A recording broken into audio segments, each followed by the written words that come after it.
Can we leave if we were working on? Yeah, Flack, you don't have to stay, sweetie. Yeah, you could go. Remember the van got repoed, right? Or I think it just got towed, and so they couldn't pay for it. So now they're living on the street. So mom and dad are living on the street. Jeanette has her own apartment. She's like an au pair, kind of like a live-in nanny. Lori has her own apartment, and Lori is living with Maureen, and Brian has his own apartment, and everyone's living in New York. Okay? All right, so like I said, page 255. I think it says it's recording.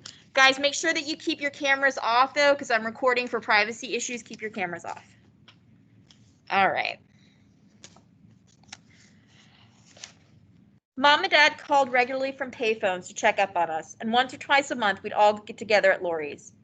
It's not such a bad life, Mom told us after they'd been homeless for a couple of months. Don't you worry a lick about us, Dad added. We've always been able to fend for ourselves. Mom explained that they'd been busy learning the ropes. They'd visited various soup kitchens, sampling the cuisines, and had their own favorites. They knew which churches passed out sandwiches and when.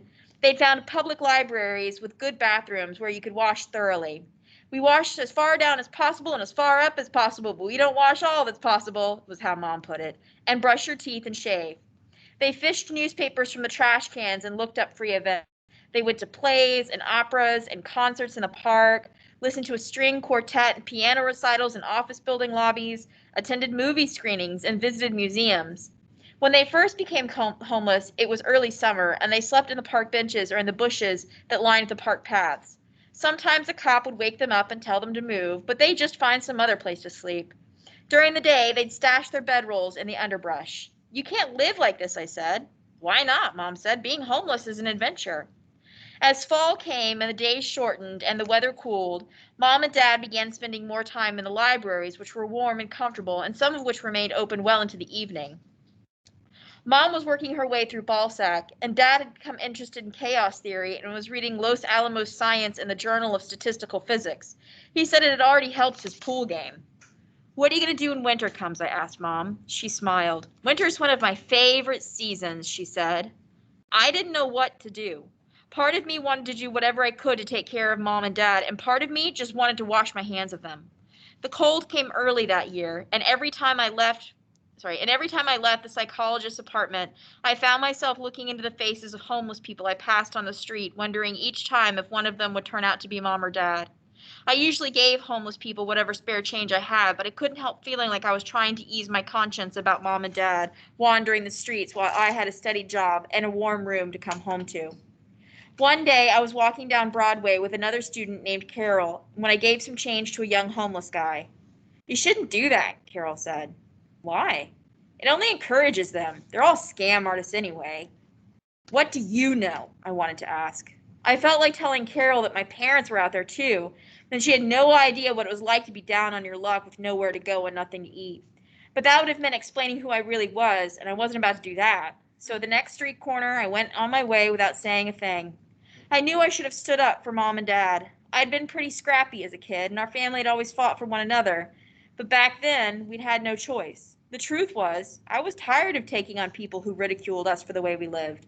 I just didn't have it in me to argue Mom and Dad's case to the world. That's why I didn't own up to my parents in front of the Professor Fuchs. She was one of my favorite teachers, a tiny, dark, passionate woman with circles under her eyes who taught political science. One day, Professor Fuchs asked if the homelessness was a result of drug abuse and misguided entitlement programs, as the conservatives claimed, or did it occur, as the liberals argued, because of cuts in social service programs and a failure to create economic opportunity for the poor.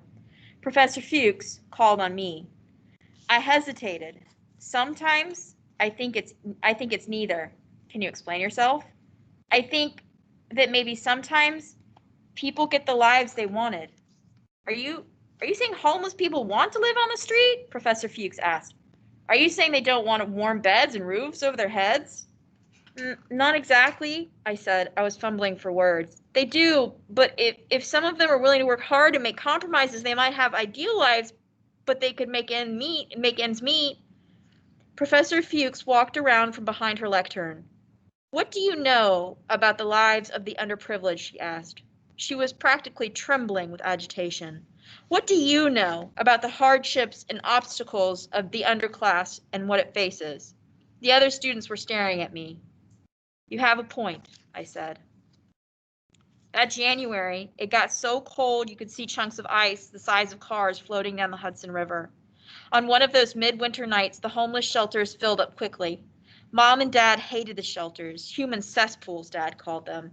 Goddamn vermin pits, Goddamn vermin pits. Mom and Dad preferred to sleep in the pews of the churches that opened their doors to the homeless, but on some nights, every pew and every church was taken. On those nights, Dad would end up in a shelter while Mom would show up at Laurie's, tinkle in tow. At times like that, her cheerful facade would crack and she'd start crying and confess to Laurie that life on the streets was hard, just really hard. For a while, I considered dropping out of Barnard to help. It felt unbearably selfish, just downright wrong to be indulging myself with an education in the liberal arts at a fancy private college while Mom and Dad were on the streets. But Laurie convinced me that dropping out was a lame-brained idea. It wouldn't do any good, she said, and besides, dropping out would break Dad's heart. He was immensely proud that he had a daughter in college, and an Ivy League college at that. Every time he met someone new, he managed to work it into the first few minutes of conversation. Mom and Dad, Brian pointed out, had options. They could move back to West Virginia or Phoenix. Mom could work, and she was not destitute. She had a collection of antique Indian jewelry, which she kept in a self-storage locker. There was that 2-carat diamond ring that Brian and I had found under the rotten lumber back in Welch. She wore it even when she was sleeping on the street. She still owned property in Phoenix, and she had the land in Texas, the source of her oil lease royalties. Brian was right. Mom did have options. I met her at a coffee shop to discuss them. First off, I suggested, she might think of finding an arrangement like mine, a room in someone's nice apartment in exchange for taking care of children or the elderly. I've spent my life taking care of other people, Mom said. Now it's time to take care of me. Okay, but you're not taking care of you. Do we have to have this conversation, Mom asked. I've seen some good movies lately. Can't we talk about the movies? I suggested to Mom that she sell her Indian jewelry. She wouldn't consider it. She loved that jewelry. Besides, they were heirlooms and had sentimental value. I mentioned the land in Texas. The land's been in the family for generations, Mom said. And it's staying in a family. You never sell land like that. I asked about the property in Phoenix. I'm saving that for a rainy day. Mom, it's pouring. It's just a drizzle, she said. Monsoons could be ahead. She sipped her tea. Things usually work out in the end. And what if they don't? Just means you haven't come to the end yet. She looked across the table and smiled at me with the smile you give people when you know they have the answers to all their questions. And so, we talked about movies. Mom and Dad survived the winter, but every time I saw them, they looked a little worse for wear. Dirtier, more bruised, their hair more matted. Don't you fret a bit, Dad said. Have you ever known your old man to get himself in a situation he couldn't handle? I kept telling myself Dad was right, and that they knew how to look after themselves and each other, but in the spring, Mom called me to say Dad had come down with tuberculosis. Dad almost never got sick. He was always getting banged up and then recovering almost immediately as if nothing could truly hurt him. A part of me still believed all those childhood stories he told us about how invincible he was. Dad had asked that no one visit him, but Mom said she thought he'd be pretty pleased if I dropped by the hospital. I waited at the nurse's station while an orderly went to tell Dad that he had a visitor. I thought Dad might be under the oxygen tent or lying in a bed coughing up blood into a white handkerchief, but after a minute he came hurrying down the hall. He was paler and more gaunt than usual, but despite all the years of hard living, he had aged very little. He still had all of his hair, and it was still coal black, and his dark eyes twinkled above the paper surgical mask he was wearing. He wouldn't let me hug him. Whoa, Nellie, stay back, he said. You're sure a sight for sore eyes, honey, but I don't want you catching this son of a bitch of a bug. Dad escorted me back to the TB ward and introduced me to all of his friends. Believe it or not, old Rex Walls did produce something worth bragging about, and here she is, he told them. Then he started coughing. Dad, are you going to be okay? Ain't none of us getting out of here alive, honey, Dad said. It was an expression he used a lot, and now he seemed to find a special satisfaction in it. Dad led me over to his cot. A neat pile of books was stacked next to it. He said his bout with TB had set him to pondering about mortality and the nature of the cosmos. He'd been stone cold sober since entering the hospital and reading a lot more about chaos theory, particularly about the work of Mitchell Feigenbaum, a physicist at Los Alamos, who had made a study of the transition between order and turbulence. Dad said he was damned if Feigenbaum didn't make a persuasive case that turbulence was not in fact random, but followed a sequential spectrum of varying frequencies. If every action in the universe that we thought was random actually conformed to a rational pattern, Dad said, then that implied the existence of a divine creator, and he was beginning to rethink his atheistic creed. I'm not saying there's a bearded old geezer named Yahweh up in the clouds deciding which football team is going to win the Super Bowl, Dad said. But if the physics, the quantum physics, suggests that God exists, I'm more than willing to entertain the notion. Dad showed me some calculations he'd been working on. He saw me looking at his trembling fingers and held them up. Lack of liquor or fear of God, don't know which is causing it. Maybe both? Promise you'll stay here until you get better? I said. I don't want you doing the skedaddle. Dad burst into laughter that ended in another fit of coughing. Dad stayed in the hospital for 6 weeks. By then, he'd not only beaten back the TB, he'd been sober long enough that any time since Phoenix detox. He knew that if he went back into the street, he'd start drinking again. One of the hospital administrators got him a job as a maintenance man at an upstate resort, room and board included. He tried to talk Mom into going with him, but she flatly refused. Upstate's the sticks, she said. So, Dad went alone. He called me from time to time, and it sounded like he'd put together a life that worked for him. He had a one-room apartment over a garage, enjoyed doing the repairs and upkeep on the old lodge, loved being back within walking distance of the untamed country, and was staying sober. Dad worked at the resort through the summer and into the fall. As it began to turn cold, Mom called him and mentioned how much easier it was for two people to stay warm during the winter, and how much Tinkle the dog missed him. In November, after the first hard frost, I got a call from Brian who said that Mom had succeeded in persuading Dad to quit his job and return to the city. Do you think he'll stay sober? I asked. He's already back on the booze, Brian said. A few weeks after Dad got back, I saw him at Lori's. He was sitting on the sofa with an arm around Mom and a pint bottle in his hand. He laughed. This crazy-ass mother of yours, can't live with her, can't live without her, and damn if she doesn't feel the same about me. All of us kids had our own lives by then. I was in college. Lori had become an illustrator at a comic book company. Maureen lived with Lori and went to high school, and Brian, who had wanted to be a cop ever since he'd had to call a policeman to our house in Phoenix to break up a fight between Mom and Dad, had become a warehouse foreman and was serving in the auxiliary force until he was old enough to take the police department's entrance exam. Mom suggested we all celebrate Christmas at Lori's apartment. I bought Mom an antique silver cross, but finding a gift for Dad was harder. He always said he never needed anything. Since it looked like it was going to be another hard winter, and since Dad wore nothing but his bomber jacket in even the coldest of weather, I decided to get him some warm clothes. At an army surplus store, I bought flannel shirts, thermal underwear, thick wool socks, and the kind of blue work pants that auto mechanics wear, and a new pair of steel-toed boots. Lori decorated her apartment with colored lights and pine boughs and paper angels. Brian made eggnog, and to demonstrate that he was on his best behavior, Dad went to great lengths to make sure there was no alcohol in it before he accepted a glass. Mom passed around their presents, each wrapped in newspaper and tied with butcher's twine. Lori got a cracked lamp that might have been a Tiffany. Maureen, an antique porcelain doll that had lost most of her hair. Brian, a 19th century book of poetry missing the cover and the first few pages. My present was an orange crewneck sweater, slightly stained, but made, Mom pointed out, of genuine Shetland wool. When I passed Dad my stack of carefully wrapped boxes, he protested that he needed and wanted nothing. Go ahead, I said. Open them.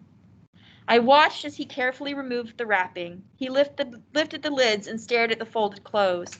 His face took on that wounded expression he got whenever the world called his bluff.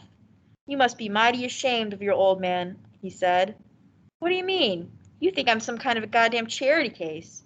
Dad stood up and put on the bomber jacket. He was avoiding all of our eyes. Where are you going? I asked. Dad just turned up his collar and walked out of the apartment. I listened to the sound of his boots going down the stairs. What did I do? I asked. Look at it from his perspective, Mom said. You buy him all those nice new things, and all he has for you is junk from the street. He's a father. He's the one who's supposed to be taking care of you. The room was quiet for a while. I guess you don't want your presents either, I said to Mom. Oh no, she said. I love getting presents. By the following summer, Mom and Dad were heading to their third year of the streets. They figured out how to make it work for them, and I gradually came around to accepting the notion that whether I liked it or not, this was how it's going to be. It's sort of the city's fault, Mom told me. They make it too easy to be homeless. If it was really unbearable, we'd do something different. In August, Dad called to go over my course selection for the fall semester. He also wanted to discuss some of the books on the reading list. Since he'd come to New York, he'd been borrowing my assigned books from the public library. He read every single one, he said, so he could answer any questions I might have. Mom said it was his way of getting a college education along with me. When he asked what courses I had signed up for, I said, I'm thinking of dropping out. The hell you are, Dad said. I told him that while most of my tuition was covered by grants and loans and scholarships, the school expected me to contribute $2,000 a year. But over the summer, I'd been only able to save $1,000, and I needed another 1,000. And he had no way to come up with it. Why didn't you tell me sooner? Dad asked. Dad called a week later and told me to meet him at Lori's. When he arrived with Mom, he was carrying a large plastic garbage bag and had a small brown paper bag tucked under his arm. I assumed it was a bottle of booze, but then he opened the paper bag and turned it upside down. Hundreds of dollar bills, ones, fives, tens, 20s, all wrinkled and worn, spilled into my lap. There's $950, Dad said. He opened the plastic bag and the fur coat tumbled out. That there's mink. You should be able to pawn it for 50 at least. I stared at the loot. Where did you get all this? I finally asked. New York City is full of poker players who don't know their ass from the hole in the ground. Dad, I said, you guys need this money more than I do. It's yours, Dad said. Since when is it wrong for a father to take care of his little girl? But I can't. I looked at Mom. She sat down next to me and patted my leg. I've always believed in the value of a good education, she said. So when I enrolled for my final year at Barnard, I paid what I owed on my tuition with Dad's wadded, crumpled bills. A month later, I got a call from Mom. She was so excited she was tripping over her own words. She and Dad had found a place to live. Their new home, Mom said, was an abandoned building on the Lower East Side. It's a tad run down, she admitted, but all it really needs is a little TLC. And best of all, it's free. Other folks were also moving into abandoned buildings, she said. They were called squatters, and the buildings were called squats. Your father and I are pioneers, Mom said, just like my great-great-grandfather who helped tame the Wild West. Mom called in a few weeks and said that although the squat still needed a few finishing touches, a front door, for example, she and Dad were officially accepting visitors. I took the subway to Astor Place on a late spring day and headed east. Mom and Dad's apartment was in a 6-story walk-up. The mortar was crumbling and bricks had come loose. All the windows on the first floor had been boarded up. I reached to open the building's front door, but where the lock and handle should have been, there was only a hole.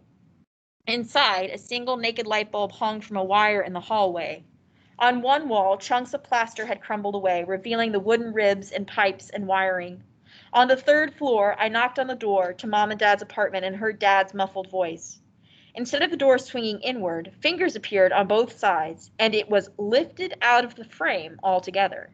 There was Dad, beaming and hugging me while he went on about how he'd yet to install a door hinge. As a matter of fact, they'd only just gotten the door itself, which he'd found in the basement of another abandoned building. Mom came running up behind him, grinning so widely you could see her molars, and gave me a big hug.